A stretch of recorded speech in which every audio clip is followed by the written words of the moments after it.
우리나라에서 고등학생들이 대학교 입학하는 것이 얼마나 어려운지 사람들은 입시 전쟁이다 이런 말을 합니다.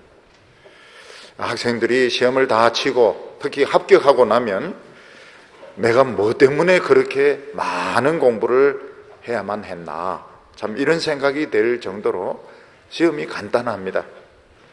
그렇지만 학생들은 시험 문제가 어디서 나오는지 모르기 때문에 나올 수 있는 모든 것은 다 공부를 해야 되고 또 많이 공부를 해서 준비를 해 놓아야 됩니다. 그래서 시험 준비를 많이 한 사람, 충분히 한 사람은 마음에 자신이 있고 또 어디서 문제가 나오더라도 시험을 잘 칠 수 있습니다. 근데 준비를 충분히 해놓지 않고 어느 한 부분만 공부를 하면 공부 안 한 쪽에서 나오면 결국 실패를 하게 되는 것입니다. 이것은 우리가 신앙생활 하는데도 마찬가지입니다.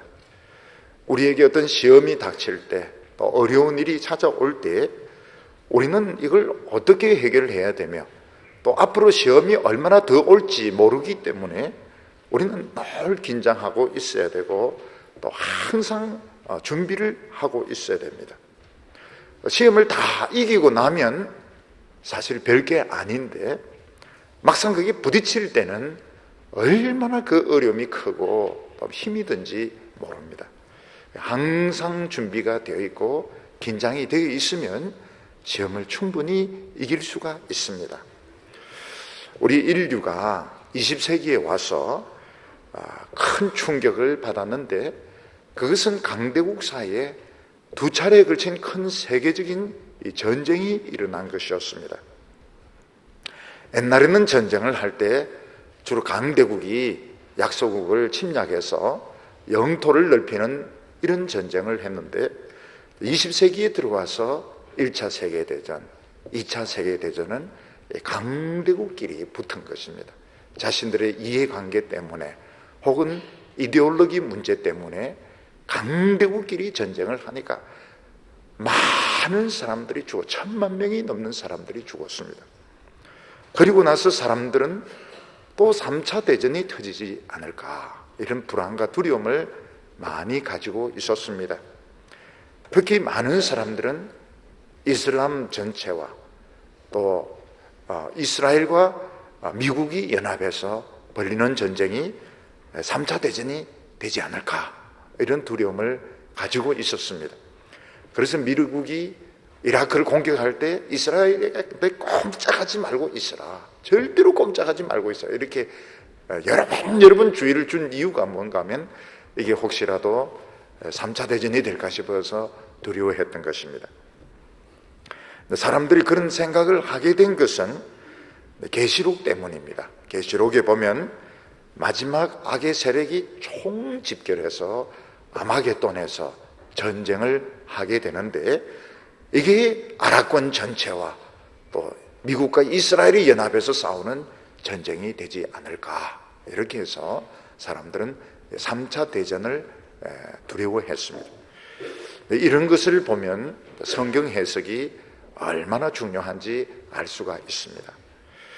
우리는 요한계시록의 전체적인 구조를 이해를 할 필요가 있습니다. 그렇지 않으면 너무 세부적인 것을 역사적인 사건과 억지로 맞추려고 하는데 그러면은 무리가 생기게 됩니다.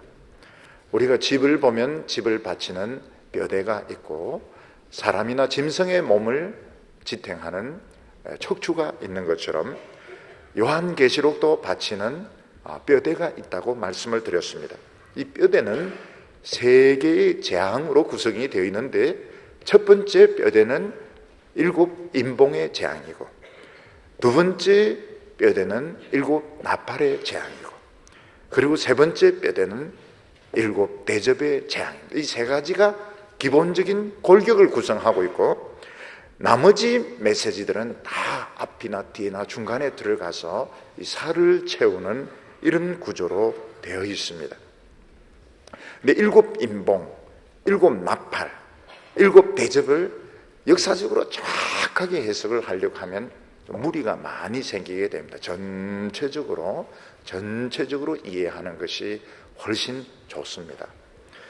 임봉이라고 하는 것은 개봉하지 못하도록 폐쇄를 시켜놓은 것을 말합니다. 어떤 책이나 문서나 어떤 문이나 이런 것을 임봉을 쳐놓으면 폐쇄시켜 놓은 것인데, 이것을 하나씩 뜯는다고 하는 것은 개봉하는 것입니다. 봉투를 개봉하고 책을 개봉하고 문을 여는 것을 말합니다.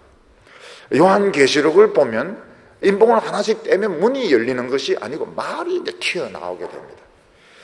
그것을 저는 어떻게 해석을 했는가 하면, 수술을 할 때 배를 여는 것으로 비유를 했습니다. 환자가 겉으로 보면 멀쩡하게 보이지만은 칼로 배를 열면 그 안에 암덩어리들, 고름들이 많이 있는 것처럼, 우리 인간사회, 특히 로마를 보면은 겉으로 보면은 굉장히 질서가 잡힌 것 같고 풍요로운 것 같지만, 그 속을 한번 열어보면 그 안에 많은 재앙들, 많은 문제점들, 앞으로 많은 그 심판을 내포하고 있다. 이런 식으로 이해를 하면 좋습니다. 그리고 두 번째 뼈대는 7 나팔의 재앙인데, 나팔이라고 하는 것은 앞으로 올 어떤 위기에 대해서 경고하는 것이 나팔입니다. 하나님께서는 우리 주위에 일어나는 여러 사고들, 또 질병들, 이런 전쟁들을 통해서 최종적으로 일어날 지옥의 심판을 예고를 하고 있는 것입니다. 인간들은 할 수 있는 대로 이 세상을 아름답고 이상적으로 만들려고 노력을 합니다. 그래서 이 세상을 아름답게 만들고 또 이 세상을 복되게 하기 위해서 많은 수고를 한 사람들에게는 명예를 안겨다 주고 부를 안겨다 줍니다. 근데 성경은 무엇을 경고하고 있는가 하면, 아무리 이 세상 사람들이 교양이 있고 잘 살아도, 지적 수준이 높다고 하더라도 하나님과의 적대 관계가 해결되지 않으면 영원한 지옥의 심판을 받는다. 이걸 나팔로 알려주는 것입니다. 그 대표적인 예가 그리스입니다. 그리스는 굉장히 지적인 수준이 높고 교양이 있다고 스스로 자부했지만 결국 그리스는 다 멸망하고 말았습니다. 세 번째 재앙은 7 대접의 재앙인데, 대접이라고 하는 것은 액체를 담아놨다가 쏟아 붓는 것이 대접입니다. 원래 이 대접은 성전에서 제단의 소와 양을 죽였을 때 그 피를 담는 것이 성전의 금대접입니다. 그런데 이 세상의 사람들이 살면서 짓는 크고 작은 죄들이 없어지는 것이 아니고 하나님의 대접에 다 들어가서 모여 있다가 7 재앙이 다 차게 되면 하나님께서 이 세상에다 쏟아붓게 되는 것입니다. 바다에도 쏟아붓고, 강에도 쏟아붓고, 짐승의 보좌에도 쏟아붓고, 태양에도 쏟아붓고, 막 공기에도 쏟아부으면서 하나님의 이 진노가 나타나게 됩니다. 7 대접의 재앙을 우리가 이제 지난주에 이렇게 살펴보는데, 이것도 조금 기억할 필요가 있습니다. 그래서 임봉이 무엇을 말하는가, 그리고 나팔이 무엇을 의미하는가, 대접의 재앙은 무엇을 의미하는가, 이게 요한계시록의 뼈대구나, 이렇게 이해를 하면 이해가 잘 될 것입니다. 7 대정의 재앙은 성전에서 나는 큰 음성에 따라서 천사들이 대접을 하나씩 붓게 되는데, 첫 번째 대접은 땅에 부으면서 짐승에게 절한 사람 몸에 헌대가 나게 되는 것입니다. 이것을 보면 이 7 대접의 목표가 우상에게 절한 사람이구나, 황제에게 숭배한 사람에게 임하는 하나님의 심판이구나. 하나님의 백성들은 해담이 안 되는 것입니다. 짐승에게 절한 사람 몸에 헌대가 나게 됩니다. 두 번째는 대접을 바다에 부으니까 바다가 피가 되게 됩니다. 바다는 로마나 그 당시 사람들에게 엄청난 부를 가져다 주는 이런 축복의 기회였습니다. 그러나 하나님께서는 그 축복의 기회를 다 빼앗아 가시는 것입니다. 우상에게 절한 사람들에게 축복의 기회를 빼앗아 가시게 됩니다. 세 번째 대접은 강과 물의 근원에 쏟아보니까 또 피가 되면서, 여기서 이제 해석이 나옵니다. 그들이 피를 흘렸기 때문에 자신들도 피를 흘려야 된다. 그래서 로마가 내전으로 많은 피를 흘리게 됩니다. 굉장히 서로 많이 죽이게 됩니다. 그것은 그들이 성도들과 선지자들의 피를 흘렸기 때문에 자기 자신들도 피를 흘려야 된다, 이렇게 말하고, 네 번째 천사는 이 대접을 태양에 부어버린, 태양이 너무 뜨거워져 가지고 사람들이 막 데이게 됩니다. 너무 뜨거우니까 하나님을 회방하고 욕을 하게 되는데, 또 태양도 하나님이 주시는 모든 은총을 상징을 하게 됩니다.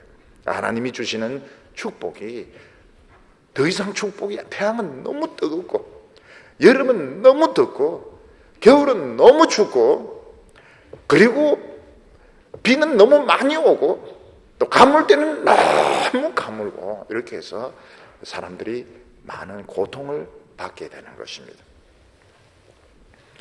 그리고 다섯 번째 천사가 대접을 짐승의 보좌에 부으니까 나라가 어두워지면서 또 사람들의 몸에 종기가 생기게 되는데, 너무나도 아프니까 하나님을 회방하고 욕하면서 자신들의 행위를 회개하지 않는다, 이렇게 말하고 있습니다.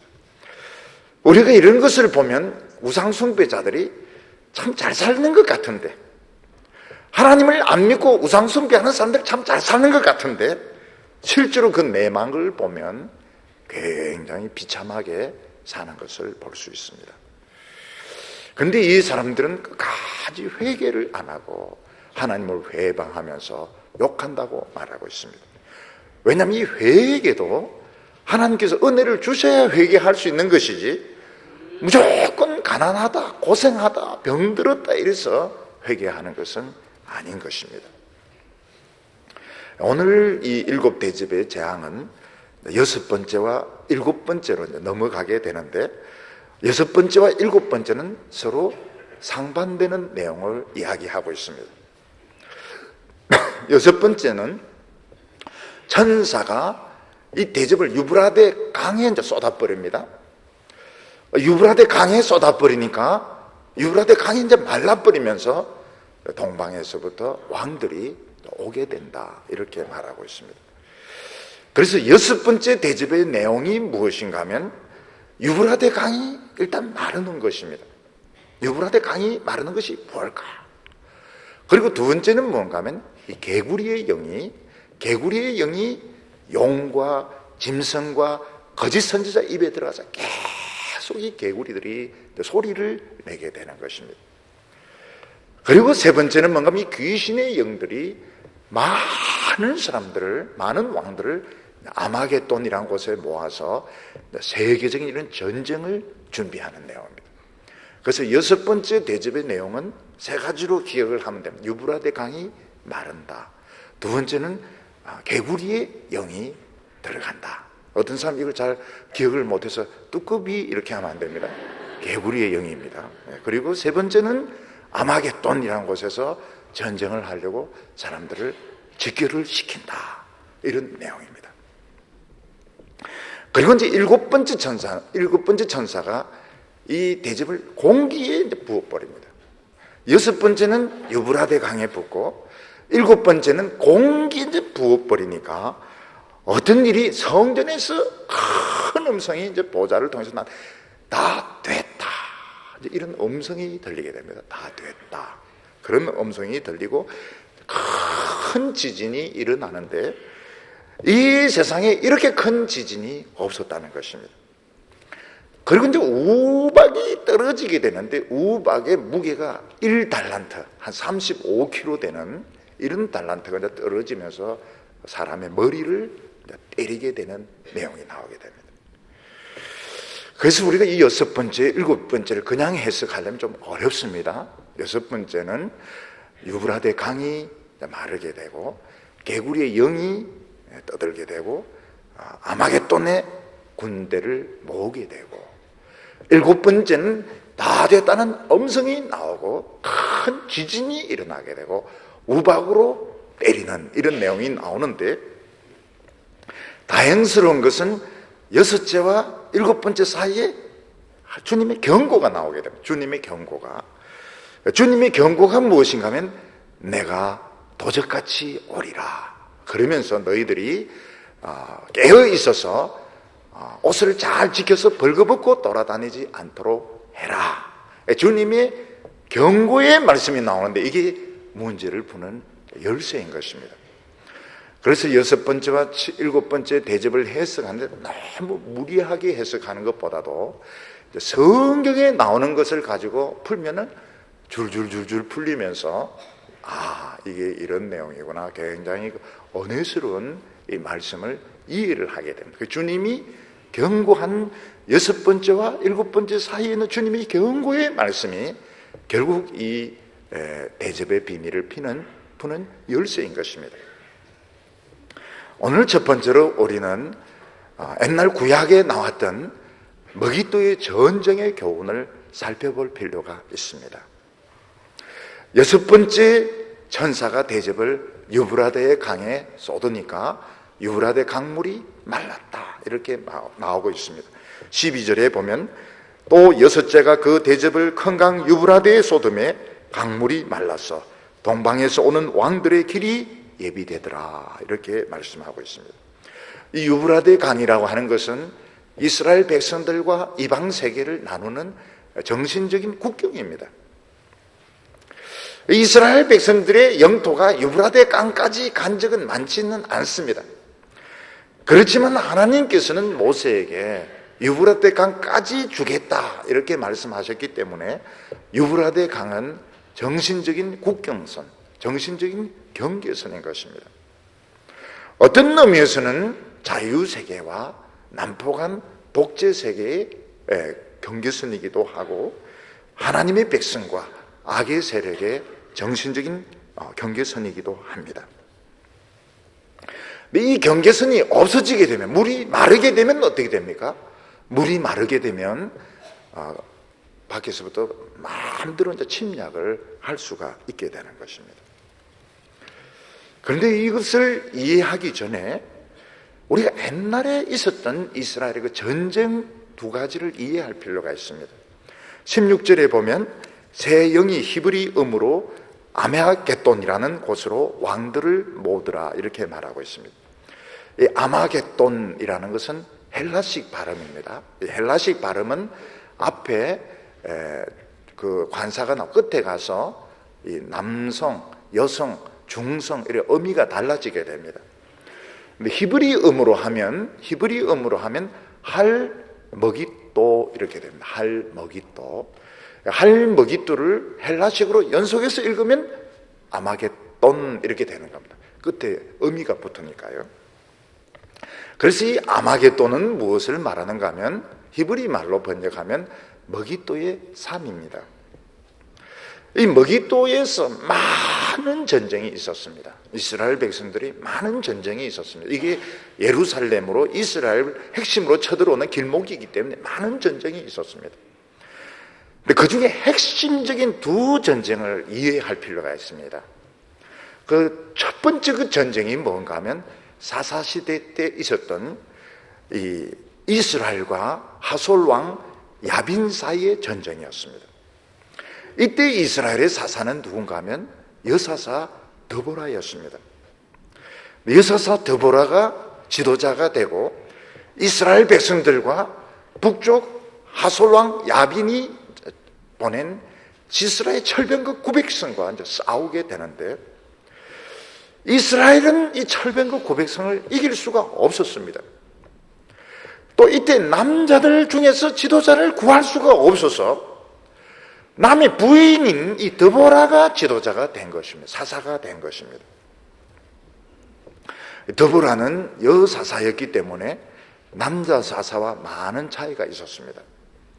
남자 사사 중에서 예를 들어서 에훗이라든지 이런 사람들, 또 삼갈 이런 사람 남자이기 때문에 위기에 처하면 자신들이 칼을 들고 무기를 들고 직접 싸울 수가 있었습니다. 남자 사사의 특징이 뭔가 하면 직접 싸울 수가 있습니다. 근데 여자 사사는 직접 싸울 수가 없습니다. 힘이 없기 때문에. 그래서 이스라엘 백성들에게 말씀을 주고 그들로 하여금 싸우게 할 수밖에 없습니다. 그래서 저는 이 드보라의 사건이 굉장히 중요하게 생각합니다. 왜냐하면 오늘 목회의 원리와도 같고 우리 크리스찬의 원리와도 굉장히 비슷합니다. 우리는 지금 힘이 없기 때문에 우리는 직접 나가서 싸울 수가 없습니다. 교인들 중에서는 옛날 생각하고 나가서 싸우지, 배 나오고 지금 머리 빠지고 이래가지고 안 됩니다. 지금 막 뛰면은 뛸 수가 없어요. 옛날에 그 20대니까 총 들고 막 산도 뛰고 막 낙하산 점프다. 지금은 하면 안 됩니다. 될 수도 없어요. 드보라는 여자이기 때문에 직접 나가서 싸울 수가 없었습니다. 그래서 바락이라든지 이스라엘 백성들에게 하나님의 말씀을 주고 그들은 이제 말씀을 믿고 나가서 이제 싸우는 겁니다. 이게 한 달이 건너는 것이죠. 근데 이스라엘 백성들은 이제 바락이라는 장군을 중심으로 10,000명이 먹잇도로 몰려가고 또 적은 시스라 철병거 900성이 와서 이제 붙는데 이스라엘이 이깁니다.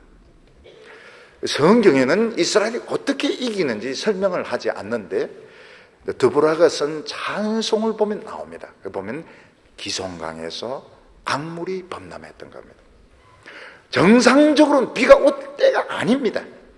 근데 믿음으로 나갔을 때 비가 쏟아지면서 강물이 범람하면서 철병거가 다 물이 빠져버렸던 것입니다. 그래서 이스라엘 백성들은 낚시하듯이 이 하솔 군대를 이기게 되었고 결국 시스라는 도망치다가 이 유목 생활하는 그 야엘이라는 여자 텐트에 들어갔다가 야엘이 이 텐트 팩을 가지고 머리를 찍어서 죽이게 되는 것입니다.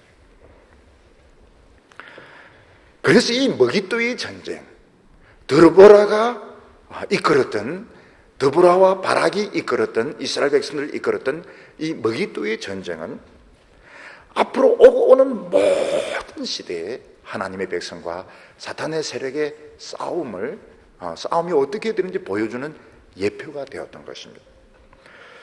다시 말해서 하나님의 백성들이 말씀으로 하나가 되어 있을 때, 그들이 기도로 무장하고 있을 때 아무리 적이 강하다 하더라도 하나님은 기적을 통해서 원수는 망하게 하시고 하나님의 백성들은 건져주시는 것입니다.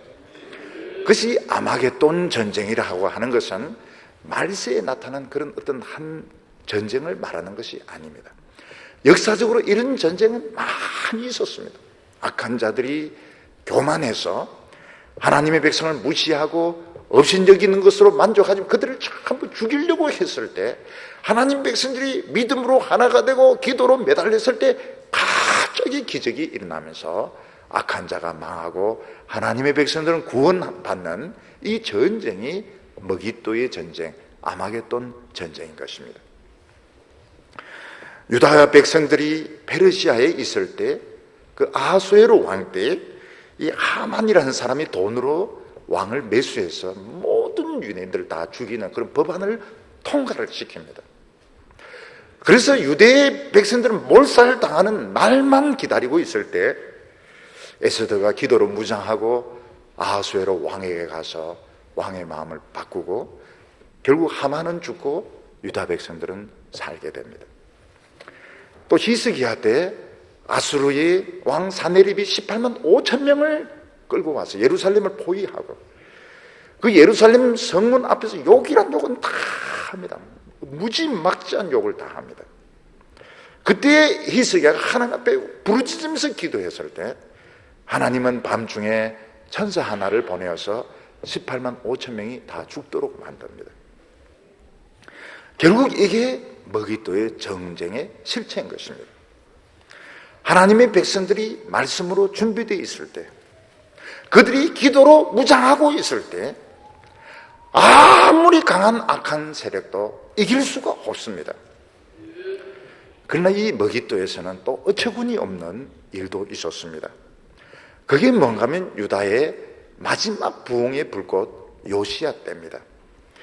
애굽의 바로 느고는 아수르하고 싸우기 위해서 갈그미스로 가고 있었습니다.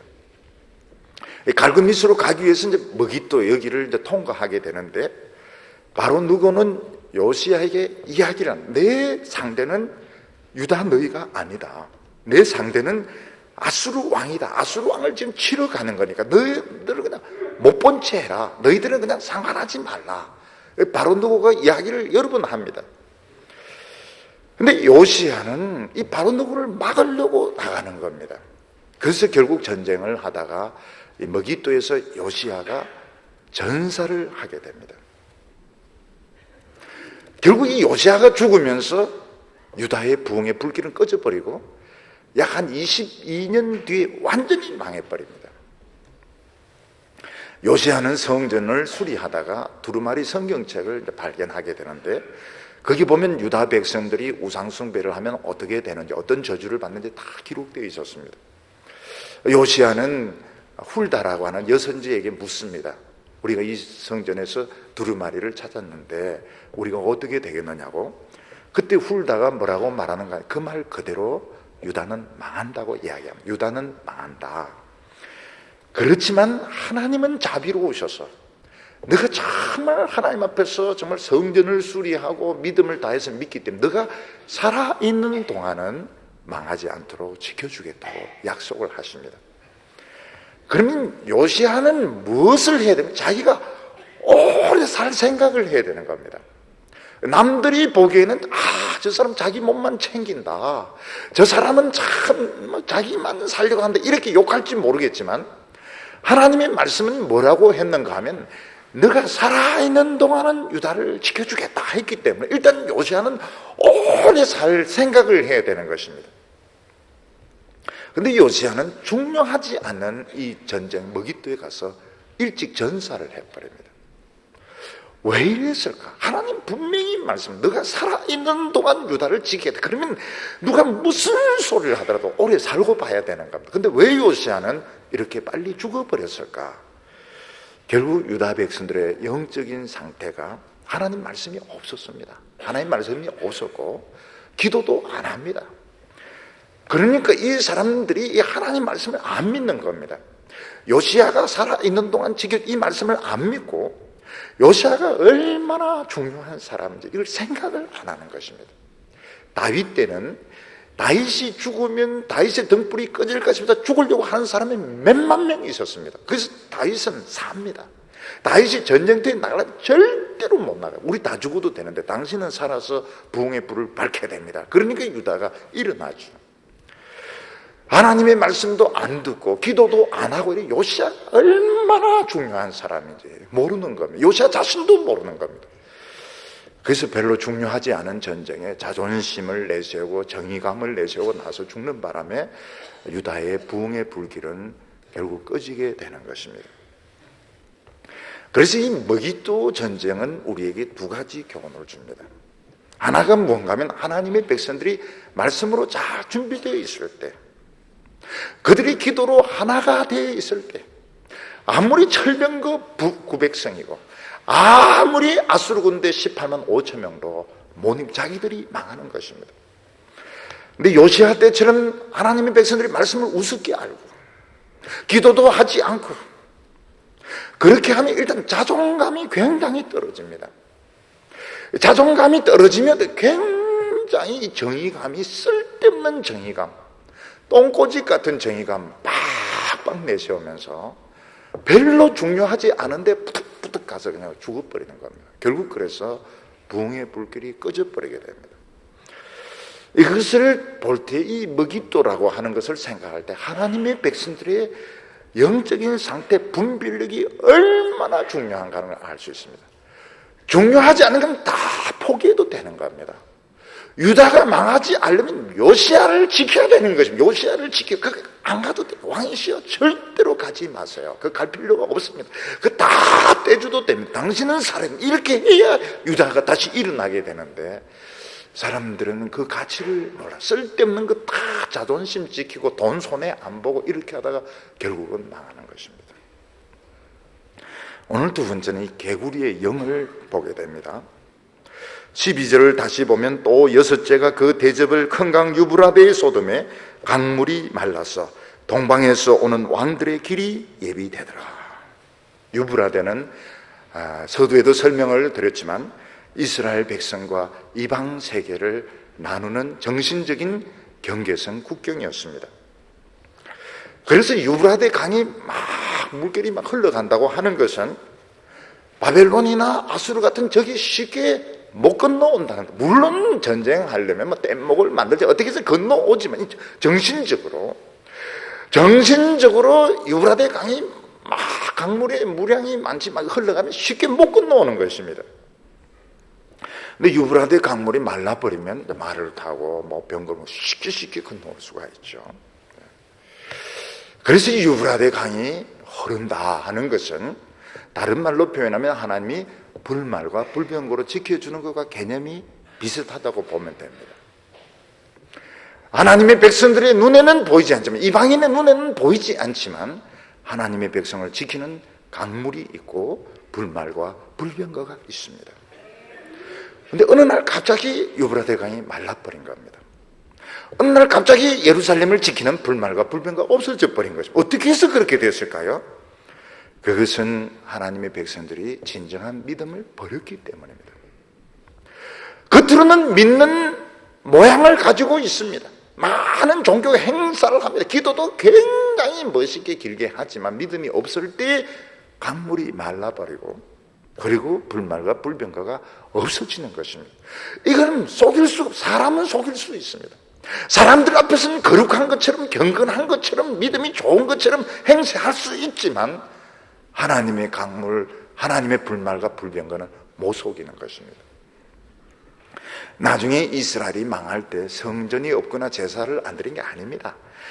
이스라엘에 성전이 많았습니다. 이스라엘에 단과 베델에 예루살렘 성전보다 더 멋진 성전이 있었고, 거기에 사람들 수만 명이 모여서 부흥회를 하고 기도회를 하고 했는데 싹 망합니다. 왜냐하면 말씀이 없는 예배고 말씀이 없는 제사는 지킬 수가 없습니다. 그 나라를 지킬 수가 없습니다.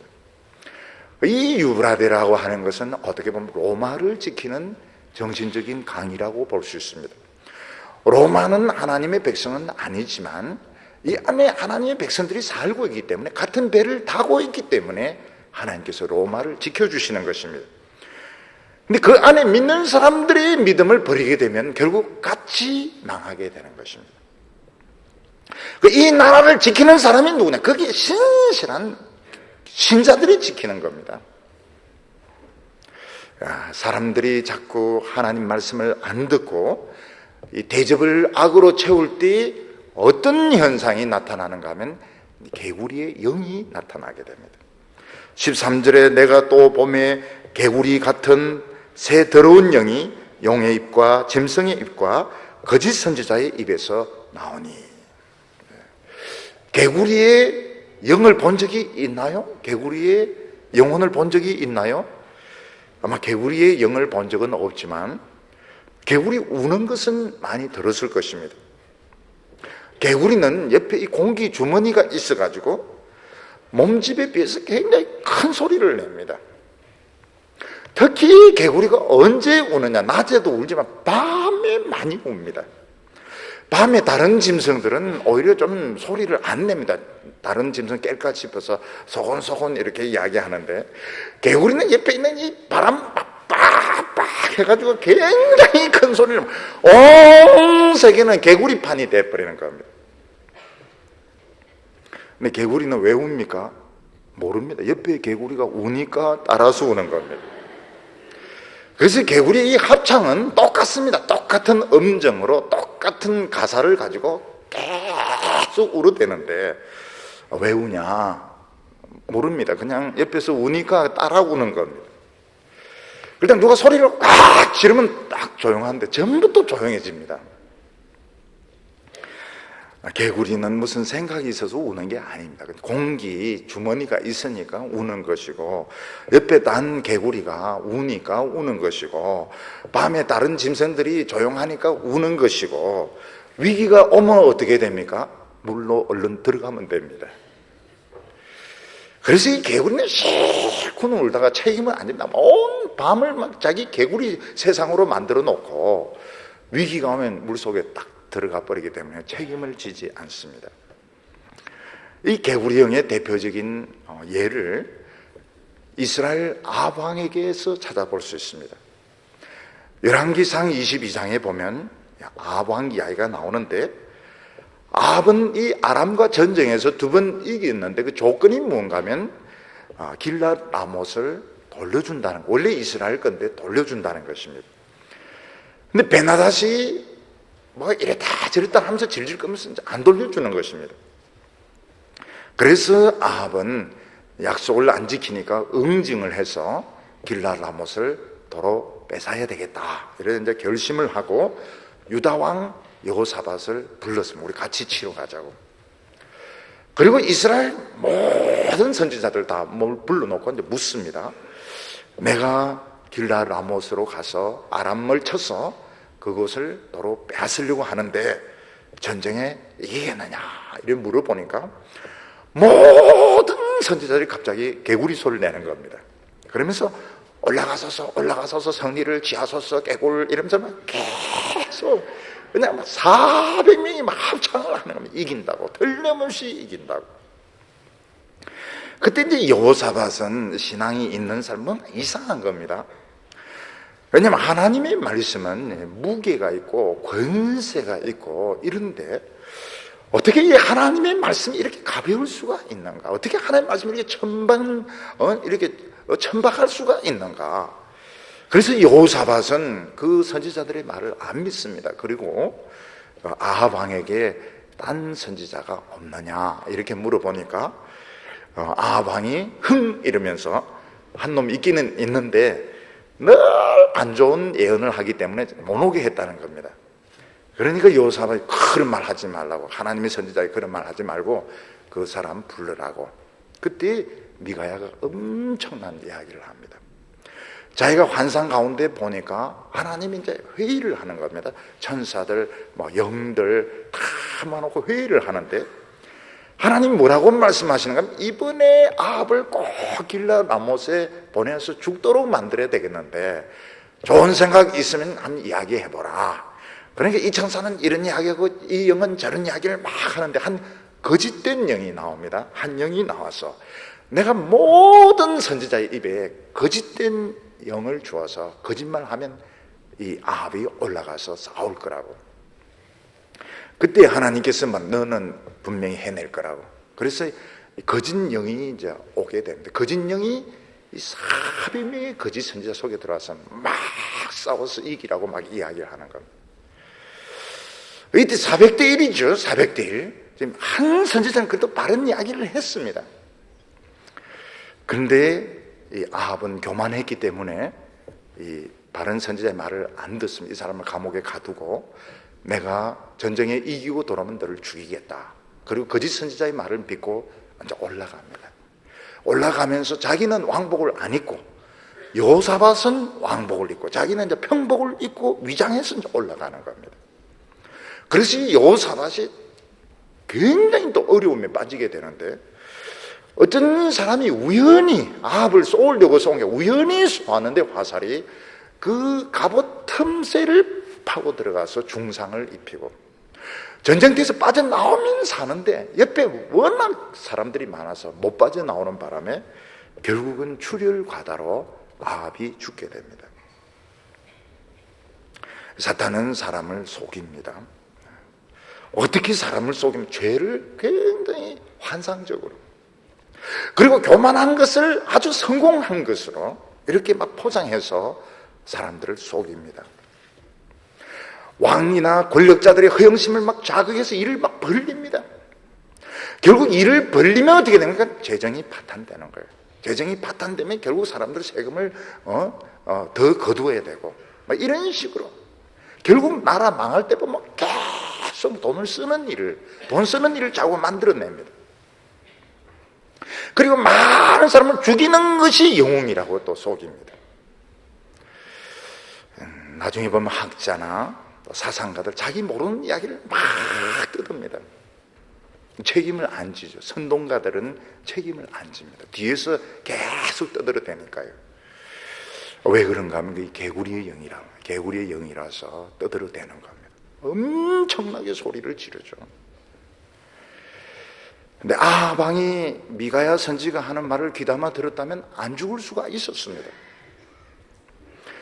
근데 이 길라 라못을 되찾고 싶은 이 자존심, 이 애국심, 이걸 버리면서 하는데 이걸 못 버리는 겁니다. 아합이 하나님의 말씀에 순종할 수 없었던 것은 아합은 두 가지 모습을 가진 사람이었습니다. 아합은 어떤 사람인가 하면 이스라엘의 영웅이었습니다. 아람과 두 번 큰 전쟁을 했는데 이길 수 없는 전쟁을 두 번이나 이겼습니다. 아합은 전쟁 영웅입니다. 그런데 어떻게 이 전쟁을 이길 수 있는가? 실제는 져야 되는데 하나님이 마음을 바꾸신 겁니다. 이스라엘을 불쌍히 그 많은 사람들이 포로로 붙들려가고 생각하니까 하나님이 마음이 변해가 결정적인 순간에 이스라엘 손을 들어줘가지고 아람은 이겨야 되는데 졌던 것입니다. 근데 결과적으로 아합은 전쟁 영웅이 되었습니다.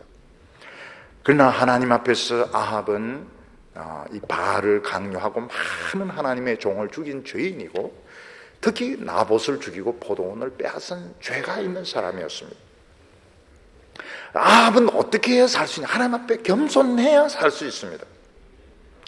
아합의 갈등이 뭔가 난 영웅이 될 것인가? 죄인처럼 겸손할 것인가? 이 이제 두 딜레마 사이에 빠져 있었습니다. 하나님 앞에서는 죄인이고 고개를 숙여 살 수 있고 세상에서는 영웅이고 사람들은 막 죽게 세워주고 그 사이에서 결국 영웅의 길을 택해서 죽는 겁니다. 우리는 어떤 사람인가? 하나님 앞에 겸손해야 살 수 있는 사람들입니다. 왜냐하면 우리는 다 옛날에 죄를 지었던 사람입니다. 굉장히 잘난 체 했던 사람들이고 내가 최고인 줄 알고 살았던 망명한 그런 삶을 살았던 사람들인데 하나님께서 은혜를 베풀어 주셔서 정말 예수 믿게 하시고 우리를 변화시켜 주시고 겸손하게 만들어 주셨기 때문에 고개를 숙여야 살 수 있는 것입니다. 여기 보면 개구리의 영이 용의 입에서도 나오고 짐승의 입에서도 나오고 거짓 선지의 입에 다 똑같은 거예요. 결국은 똑같은 정치가나 학자나 언론이나 똑같은 소리를 내는, 그러니까 사람들이 확신을 하게 되는데 요거는 이제 준비가 안 된 사람은 쏘가 넘어가, 너무 자신감을 가지고 이야기하면 쏘가 넘어가게 됩니다. 14절에 보면 저희는 귀신의 영이라 이적을 행하여 온 천하 임금들에게 가서 하나님 곧 전능하신 이의 큰 날의 전쟁을 위하여 그들을 모으더라. 이 개구리 영이 틀림없이 이긴다, 우리는 옳다, 그러면서 막 사람을 모으는데 끝에 가서 못 이깁니다. 끝에 가서 집니다. 주님은 어떻게 해야 이 위기를 이길 수 있는지 방법을 가르쳐 주셨습니다. 15절에 보면 보라 내가 도적같이 오리니 누구든지 깨어 자기 옷을 지켜 벌거벗고 다니지 아니하며 자기의 부끄러움을 보이지 아니하는 자가 복이 있도다. 주님은 우리 성도들에게 뭐라고? 나는 도적같이 온다고 말했습니다. 주님이 언제 올지 모르기 때문에 항상 준비하고 있어야 되고 늘 준비하고 있어야 되기 신자의 자세인 것입니다. 서두에서 제가 이제 입시 준비하는 학생 이야기를 했는데 문제를 보고 답안을 보면 간단합니다. 근데 학생은 문제를 몰라요. 어디서 문제가 나오는지 모르기 때문에 문제 나올 수 있는 범위는 다 해야 되고 또 관계되는 공부를 다 해야 되고 그것도 철저하게 해야 되는 겁니다. 그 준비가 된 학생은 응용이 돼서 나와도 풉니다. 그리고 다른 데서 나와도 풉니다. 근데 한쪽만 한 학생은 늘 불안하고요. 요 행위도 자기가 공부한 데서 나오면 좋은 점수를 얻지만 공부 안 한 쪽에서 나오면 완전히 시험을 망치게 되는 것입니다. 마찬가지로 주의 백성들은 주님이 언제 올지 모르기 때문에 항상 준비를 하고 있어야 됩니다. 어떻게 준비를 하고 있어야 될까요? 그거는 하나님의 말씀으로 자기를 정금 같은 신앙으로 만들어 놔야 되는 것입니다. 정금은 어떤 일이 일어나도 불안하지 않으면 정금 팔면 되니까요. 그렇다고 해서 우리 신앙을 팔 수 있는 것은 아닌데 이 정금은 하나님께서 보호를 해 주십니다. 말씀의 준비가 되어 있고 기도로 하나가 돼 있으면 개구리 영들이 들어오질 못, 개구리인데 뭐 개구리. 저기 쳐들어왔다, 우리는 옳다 아무 때도 개구리인데 뭐 개구리 소리를 다 하니까 두려워할 필요가 없는 겁니다.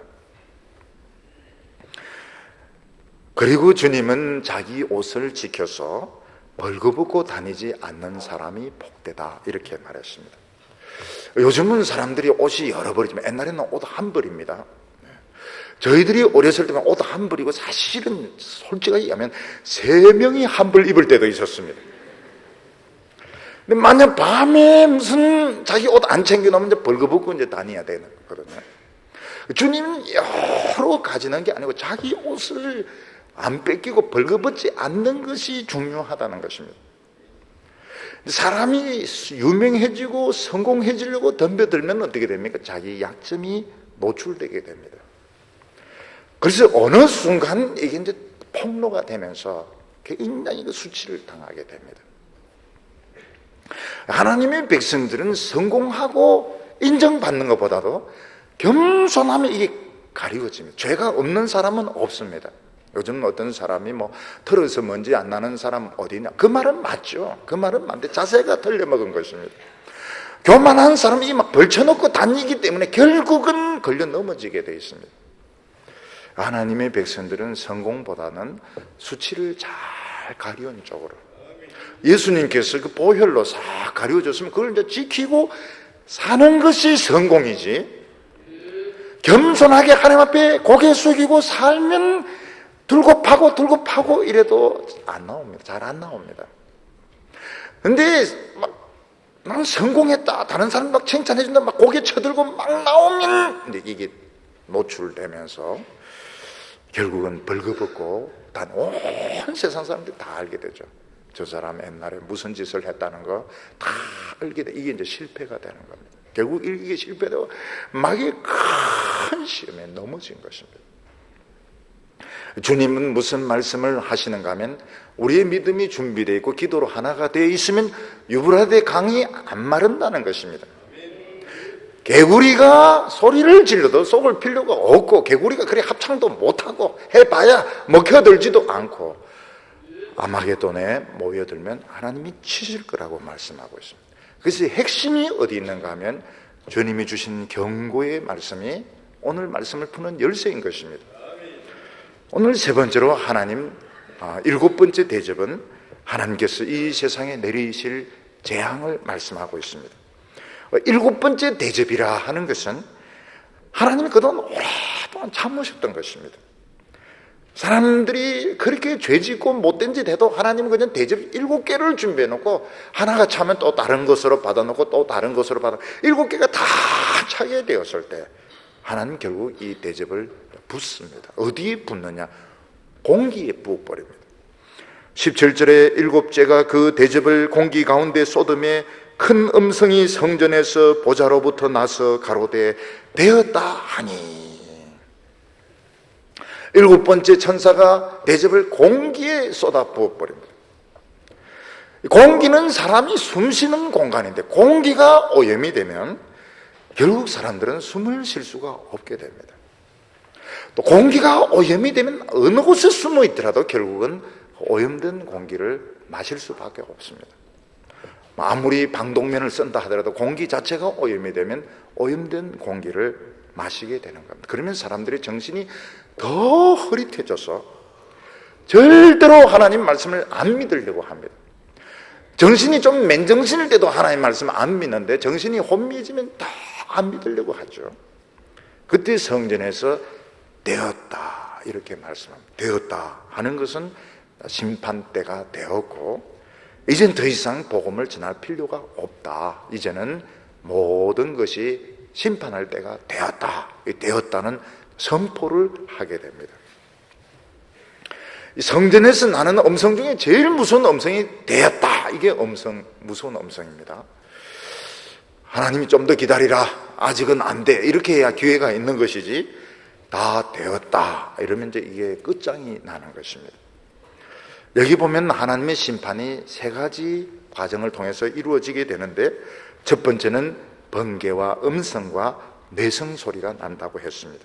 18절에 보면 번개와 음성들과 내성이 있고 또 큰 지진이 있어 어찌 큰지 사람이 땅에 있어 오므로 이같이 큰 지진이 없었더라, 이렇게 말하고 있습니다. 번개와 음성과 내성이 있다고 했습니다. 번개와 음성과 내성은 죄인에 대해서 하나님께서 형벌을 선포하는 것입니다. 우리가 보통 때 대화를 나눌 때는 거기 번개나 내성이 없습니다.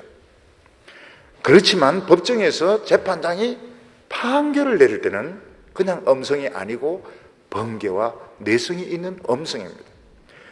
피고는 사형에 처한다, 이건 번개고 내성이죠. 그러면 아무리 발악을 해도 교도관이 잡아서 결국 가두고 나중에 사형에 처하게 됩니다. 이게 번개와 음성과 내성인 것입니다.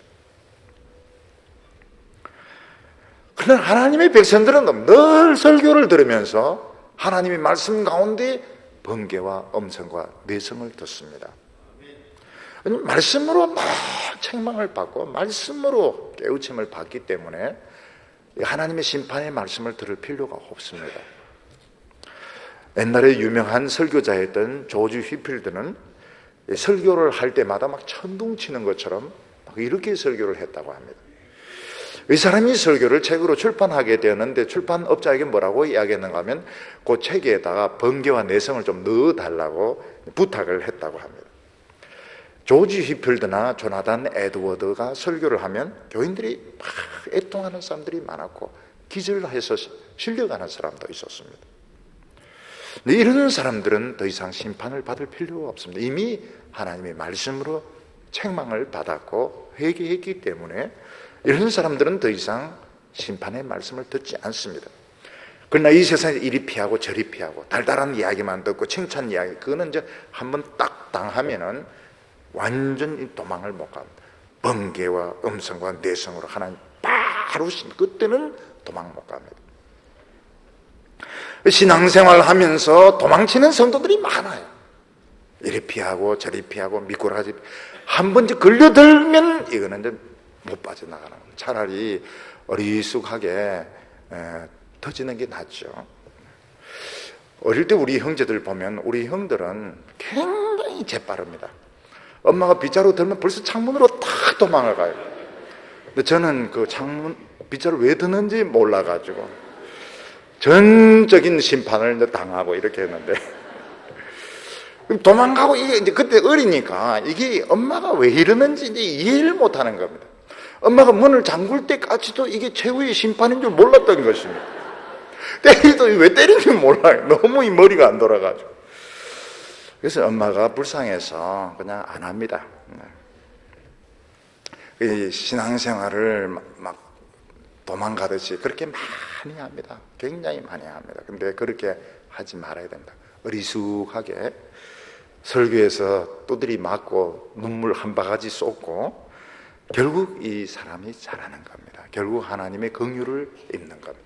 뺀질뺀질하게 이리 도망가고 저리 도망가고 결국은 안 좋습니다. 어리숙하게 믿는 것이 거기 사는 길입니다. 여기 보면 지진이 일어나는데 그 지진이 얼마나 큰지 인간이 산 이래로 이런 지진이 없었다고 말하고 있습니다. 이 지진은 뭡니까? 모든 것을 무너지게 하는 것입니다. 하나님의 심판은 쌓아 올린 모든 것을 무너지게 만듭니다. 권력을 쌓은 사람은 권력이 무너지면서 깔립니다. 돈을 쌓아 올린 사람은 돈이 무너지면서 깔립니다. 지식을 쌓은 사람은 지식이 무너지면서 깔립니다. 인기를 쌓은 사람은 인기가 무너지면서 완전히 밑바닥에 패대기 치게 됩니다. 그때 인간이 이렇게 간사하구나. 막 인기가 올라갈 때는 막 소리 지르고 막 팬들이 그래 좋아하는 줄 알았는데 뭐 조금 마음에 안 들면 완전히 욕을 퍼부을 때 그때 사람들은 야, 인기가 이렇게 허무하구나 하는 것을 알게 됩니다. 로마는 몇 개의 도시를 폐허로 만들었습니다. 그 중에 카르타고가 있습니다. 카르타고가 있고 예루살렘이 있고 고린도가 있습니다. 로마에 대해서 대적을 했다. 그래서 정확하게 벽돌 위에 벽돌 하나를 남겨두지 않았습니다. 완전히 완전히 파괴하고 쓰레로 쓸어버리고 나중에 소금까지 뿌렸습니다. 로마 장군이 뭐라고 하면 언젠가는 우리 로마도 이렇게 망할 것이다. 눈물 흘리면서 아밀리우스라는 장군은 언젠가는 우리 로마도 이런 식으로 망할 것이다. 눈물을 흘리면서 이야기를 했습니다. 하나님이 지진을 일으키면 그냥 지진이 아니고 쌓아 올린 모든 것, 돌 하나의 돌 남지 않고 다 무너지게 되는데 그때 바벨론이 심판을 받게 됩니다. 19절과 20절을 보면 큰 성이 세 갈래로 갈라지고 만국의 성들도 무너지니 큰 성 바벨론이 하나님 앞에 기억되신 바 되어 그 맹렬한 진노의 포도주 잔을 받으며 각 섬도 없어지고 산악도 간 곳이 없더라. 이 큰 성이 세 갈래로 갈라지는데 이게 어떤 성이, 어떤 사람은 예루살렘이다 이러는데 예루살렘이 아닙니다. 바벨론, 로마를 말하는 것입니다. 그동안 하나님은 로마의 죄에 대해서 모르는 채 하고 계셨습니다. 왜냐하면 그 안에서 교회가 지금 자라고 있기 때문에, 하나님께서는 이 교회가 연단받으면서 자라기를 원하셨기 때문에 마치 모르는 것처럼 하고 계셨습니다.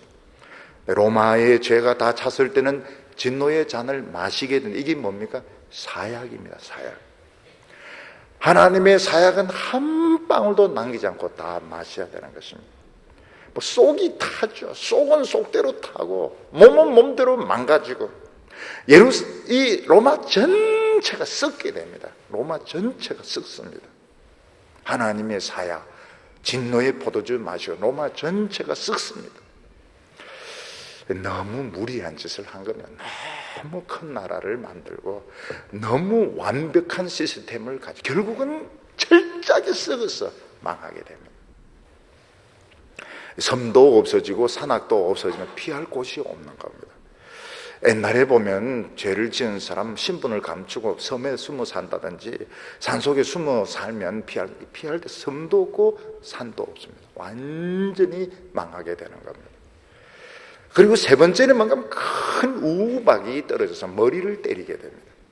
21절에 또 중수가 한 달란트나 되는 큰 우박이 하늘로부터 사람들에게 내리며 사람들이 그 박제로 인하여 하나님을 회방하니 재앙이 심히 큼이라. 우박으로 하나님이 사람을 치시는데 우박이 한 달란트 35kg입니다.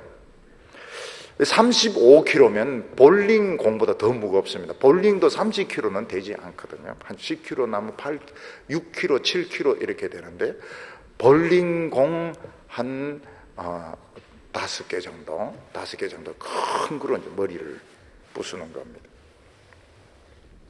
이 우박 재앙이 어디서 이 테마가 왔습니까? 이 출애굽할 때 우박 재앙입니다.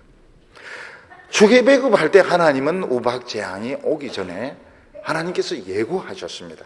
우박이 내린다. 그러니까 애굽 사람들 중에서도 정말 하나님을 두려워하는 사람, 하나님의 말씀을 믿는 사람들은 종과 가축들을 피신을 시켰습니다. 근데 애굽인들 중에서 끝까지 하나님께 반항하는, 일부러 들판에 더 내놨습니다. 그런데 그 우박으로 다 죽습니다. 종들도 죽고 가축들도 죽습니다. 결국 인간이 멸망할 때 보면 하나님 말씀을 몰라서 멸망하는 게 아니라 알지만 일부러 반항을 해서 망하는 것입니다. 이게 뭔가 머리로 우박을 막 헤딩하는 것이죠. 왜 우박이 그 사람들 머리를 때립니까? 머리가 단단한가 시험해 보려고 하는, 그 머리로 하도 하나님을 들이받고 불순종하고 이러니까 얼마나 단단한지 우박이 한번 때려보는 것입니다. 사도 바울은 예수 믿기 전에 예수님의 말씀이라면 일일이 거역을 했습니다. 이리 가라 하면 저리 가고 이거 해라면 저거 하고 청개구리 같이. 예수님께서 바울에게 나타나셔서 뭐라고 말합니까? 너가 가시를 발길질하는 것이 너가 더 아프다 이렇게 말했습니다. 소나 나귀가 반항을 한다고 뒤에 철조망이 있는데 발로 막 참아대는, 자기 발만 아픈 겁니다. 오늘 인간들이 내 머리가 단단하다 해서 벽을 막 쳐박으면 결국 자기 머리가 깨어지듯이 이 머리를 가지고 하나님을 대적하면 자기 머리가 깨어지게 되어 있습니다. 화가 난다고 해서 뒷발로 막 철조망을 차고 막 이렇게 하면 자기 발만 피가 나게 되는 것입니다.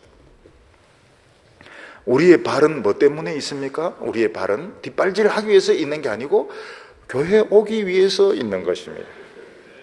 우리의 머리는 뭐 때문에 막 헤딩하기 위해서, 하나님과 박치기 하기 위해서 있는 것이 아니고 하나님의 말씀을 듣고 순종하기 위해서 있는 것입니다. 오늘 우리 앞에 많은 시험과 환난이 있지만 말씀으로, 기도로 다 이길 수 있습니다. 드보라가 시스라의 철병거 900성을 이겼듯이 이길 것이며, 히스기야가 기도로 아수르 군대 18만 5천 명을 물리쳤던 것처럼 이기게 될 것입니다. 끝까지 교만하면 안 됩니다. 어느 정도 성공하고 나서, 어느 정도 이름이 알려지고 난 뒤에 고개를 쳐들면은 결국은 아합처럼 개구리 영에게 쏟게 됩니다. 끝까지 겸손해서 주신 사명 잘 감당하는 우리 성도들 되시기를 축원합니다. 기도드리겠습니다. 거룩하신 하나님 아버지, 우리 인간의 악한 본성을 너무나도 잘 아시고 오늘 여섯 번째 대접과 7번째 대접을 통해서 우리가 어떻게 이 시험을 이기고 끝까지 믿음으로 살 수 있는지 지혜로 가르쳐 주시니 감사합니다. 주여, 오늘 저희들이 결코 잘난 체 하지 말게 하여 주시고 명성과 사람들의 인정을 따라가지 말게 하여 주시고 하나님의 말씀으로 하나 되게 하여 주옵소서. 기도로 무장되게 하여 주시옵소서.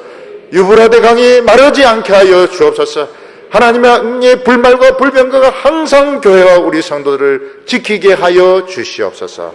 예수님의 이름으로 기도하옵나이다.